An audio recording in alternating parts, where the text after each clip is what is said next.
평택 상가주택 두 번째 시간입니다. 자, 수익률이 높은 면적은 무엇일까요?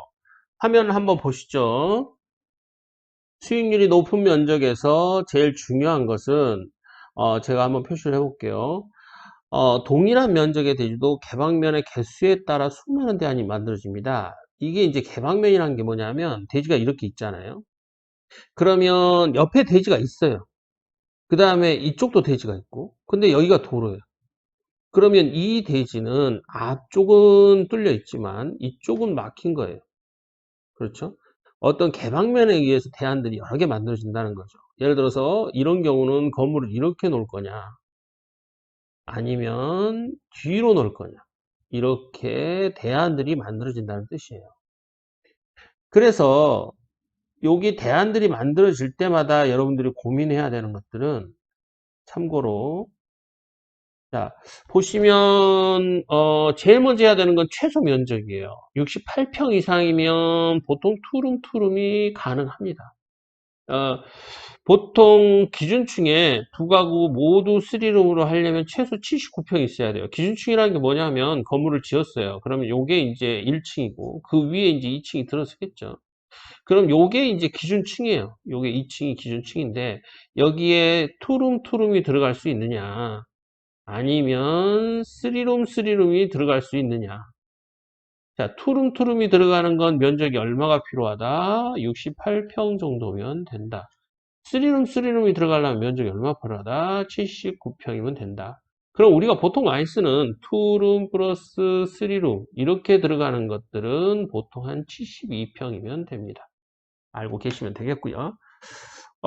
주거 최대 수익률은 4층에 두 가구 배치하는 거예요. 그래서 이제 그 앞에서도 좀 설명드렸지만, 건물이 이렇게 올라갔을 때, 과연 내가 이제 1층, 2층, 그 다음에 3층, 그 다음에 4층에 가구를 두 개를 배치하면, 여기서 다락을 이렇게 사용할 수 있잖아요. 이때 수익률이 제일 높더라라는 거죠. 참고로 알고 계시면 도움이 되는 팁들입니다.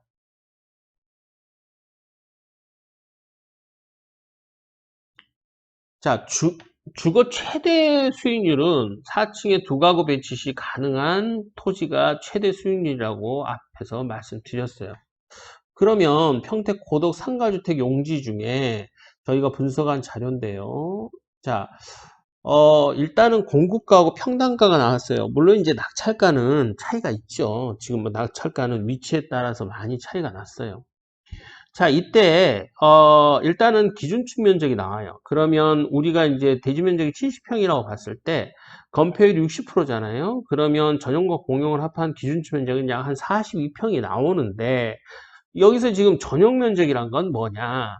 자, 한 층이 이렇게 있으면, 한 층이 이렇게 있으면, 여기서 이제 계단과 승강기, 이렇게 들어가잖아요. 그죠? 그럼 나머지 요 면적이 실질적인 그 기준층의 그 가구 면적이에요. 가구 면적. 그래서 그 가구 면적이 이제 어떻게 들어가느냐가 중요한데요. 예를 들어서 이쪽 부분에 가구 면적이 얼마인지, 그 다음에 이쪽 부분이 얼마인지, 요게 이제 202호고, 요게 202호다. 그러면 요 면적, 이 승강기하고 계단 합한 면적이 약 한 5평에서 6평 정도 나오거든요. 그래서 그 면적을 뺀 게 약 한 이 정도 면적들이 될 거다. 이렇게 나와지는 겁니다. 그죠? 요거 이제 면적표, 분석표 보는 법 제가 한번 쭉 설명을 드렸고요. 그 다음에 근생 면적은 기준층 면적에서 보통 한 10평, 15평 이렇게 나눠져요. 근데 이제 이게 그 어떻게 가구가 배치되느냐와 그 다음에 1층에 가구 수를 몇을 놓느냐에 따라서 이 치수는, 그러니까 이 면적은 바뀝니다. 같은 면적이어도. 그래서 뭐 이 집이 27평인데 요 집은 24평 나왔다. 뭐 이거는 어떻게 배열하느냐에 따라 달라요. 상가의 배열이 좀 더 효과적으로 하느냐 아니면 단순하게 하느냐에 따라서 좀 틀려진다라는 거죠.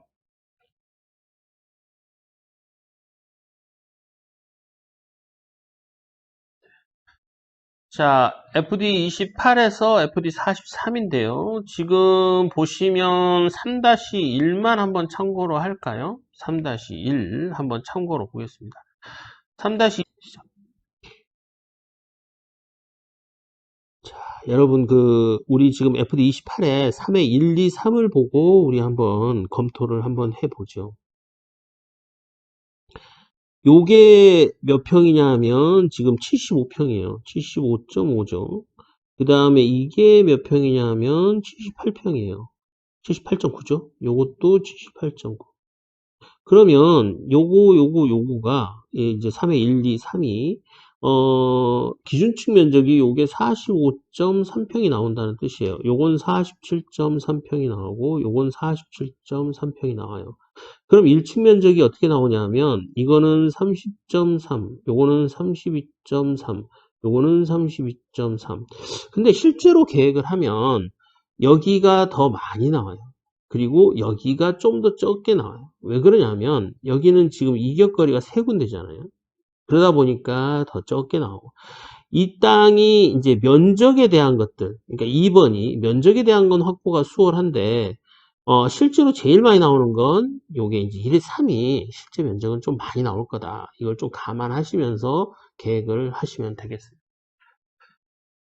자, 다음 페이지를 한번 볼게요. 다음 페이지를 보시면 여기 지금 FD28에 4에 1, 2, 3, 4, 그 다음에 5에 1, 2, 3, 4 뭐 이렇게 쭉 나오죠.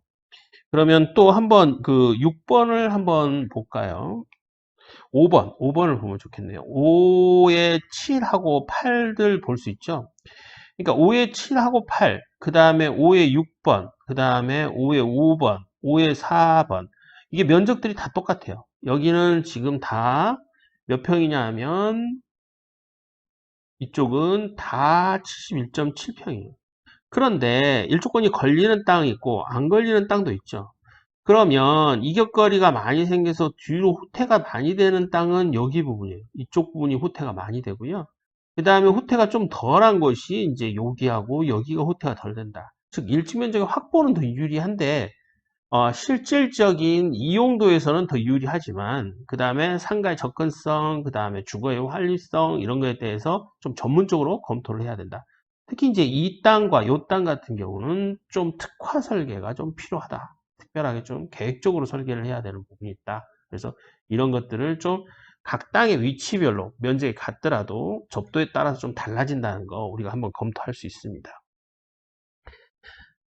다음 페이지를 쭉 보시면 면적들이 쭉 나오고 6-1, 뭐 7- 이렇게 쭉 나오고요. 그 다음에 이제 우리 28블록은 평균값이 약 한 70.5평 정도 됩니다.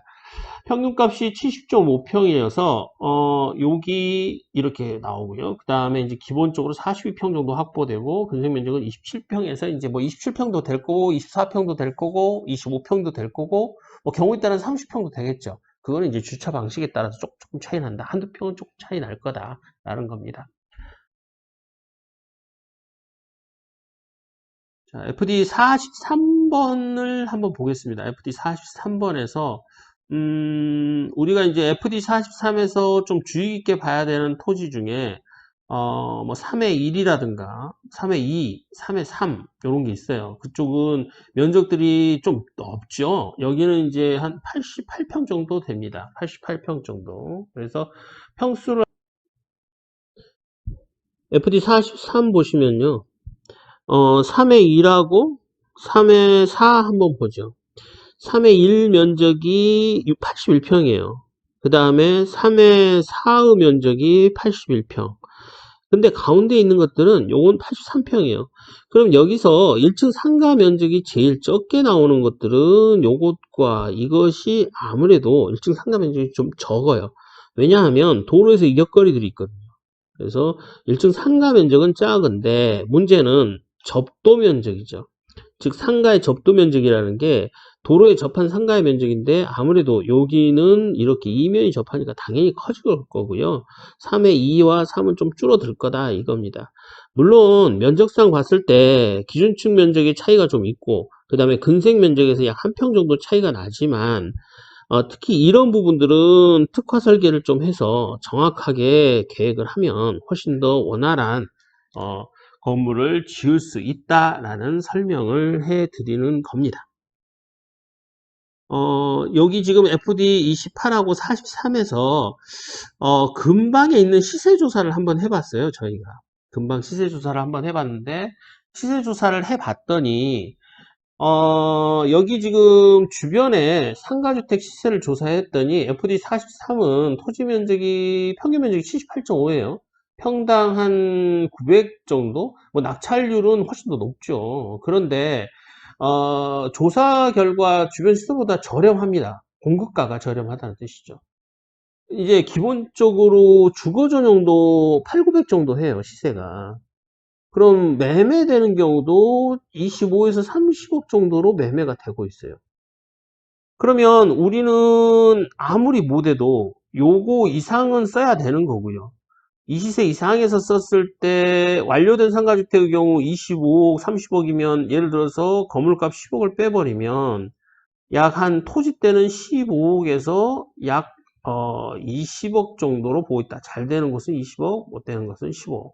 그런데 우리가 지금 나와 있는 게 보통 한 1000만 원 잡고요. 985니까 1000만 원 잡고 80평이면 8억 정도에 나왔단 말이에요. 그러면 최소한 50% 이상은 써야 된다는 뜻이죠. 그래서 주변 시세에 보통 따라가고 주변 시세보다 약간 낮게 나오는 땅은 있겠지만 주변 시세보다 더 높게 나오는 땅도 있으니까 항상 낙찰은 주변 시세 정도로 항상 고려해라. 임대 수익률 검토에서 전세 투룸 시세가 1억 8천이고요. 3룸 시세가 약 한 2억에서 2억 8천입니다. 이때 우리가 찾아야 되는 것들은 좀 최악으로 봐야 돼요. 그래서 투룸은 한 1억 5천, 그 다음에 3룸은 한 2억 정도로 보면서 수익률 계산을 하는 게 좋겠다라고 이제 설명드렸고요. 여기에서 이제 우리가 시세 조사를 해봤더니요. 지금 우리 땅은 이쪽에 있어요. 그런데 이제 여기 요렇게 이제 토지가 매물이 나온 게 있습니다. 요 시세들을 대입해 봤을 때 주변 시세가 나온다는 거죠. 그래서 주변 시세들을 검토를 해 봤더니 아까 이제 설명을 하다가 말았는데요. 여러분들한테 이제 매매가가 25억에서 30억일 때 공사비는 약 한 10억 정도 보고요. 그러면 토지대금은 약 15억에서 20억 사이로 토지대금이 형성돼 있어요. 그런데 여기는 위치가 좋은 데죠. 공사면적이 200평 정도 됐을 때 총 사업비가 10억 정도. 물론 약 한 순공사비, 그러니까 시공회사한테 주는 돈은 약 한 8억 후반에서 9억 초반 정도 된다고 보여져요. 그런데 이 외에 또 비용들이 좀 들어가죠. 뭐 예를 들어서 승강기 비용도 있고, 그 다음에 허가 전 과정인 설계, 그 다음에 감리비도 있고. 근데 사실 이거는 크게 비용이 높지 않아요. 뭐 요게 지금 한 3천에서 4천 정도 하고요. 그래서 이런 비용들을 쭉 더해 봤을 때 총 사업비가 요렇게 들어간다. 이걸 이제 말씀드렸던 거죠. 다음 화면을 한번 보죠. 공급 신청 관련 주요 질문 사례는 이제 낙찰이 되고 끝났으니까 여기는 넘어가고요. 내용들 보면 이제 법인인감 준비해라, 대부분 준비해라, 뭐 이런 내용들입니다. 자, 보시면 여기서부터 이제 제가 쭉 한번 설명을 해 드릴게요. 신도시 입찰 토지 자료 분석 저희가 이제 전문적으로 해드리고 있는데요. 저희가 이제 주로 하는 거는 토지 정보, 그 다음에 신청할 때 이제 어떤 비용으로 할 건지, 그 다음에 예상 수익률 분석, 이렇게 이제 진행을 하고 있어요. 이 예상 수익률 분석을 통해서 저희가 이제 토지 선정부터 사용 승인까지 쭉 설명을 해드리고 있고요. 신도시라면 어디든 주요 현장으로 생각하고 저희가 최선을 다해서 검토를 하고 있습니다. 뭐 상가주택 부지뿐만이 아니라 근생부지 또는 뭐 레스토랑 인테리어, 유치원, 공공주택, 물류창고들도 저희가 수행을 하고 있고요. 근생은 이제 그 종로에 있는 프리미엄 학원들 저희가 했던 거 보여드리고 있고요. 강남역의 YBM 센터도 저희가 리모델링을 했었죠. 미사에 있는 한 채당 건물은 이제 한옥식, 한정식 집이고요. 동탄에 있는 할리스점 같은 경우는 전형적인 상가주택형이에요. 그래서 여러분들이 상담을 이용하실 때, 전화번호나 또는 이제, 여러분들께서 뭐 블로그나 아니면 카카오톡을 통해서 여러분들이 충분히 저희하고 소통을 할 수 있습니다. 저희한테 입찰 전에 사전 상담을 하시면 언제든지 자세한 상담을 해드리니까 최고의 수익률을 원하시는 분들이면 편안하게 연락을 주시기 바랍니다. 수고하셨습니다. 감사합니다.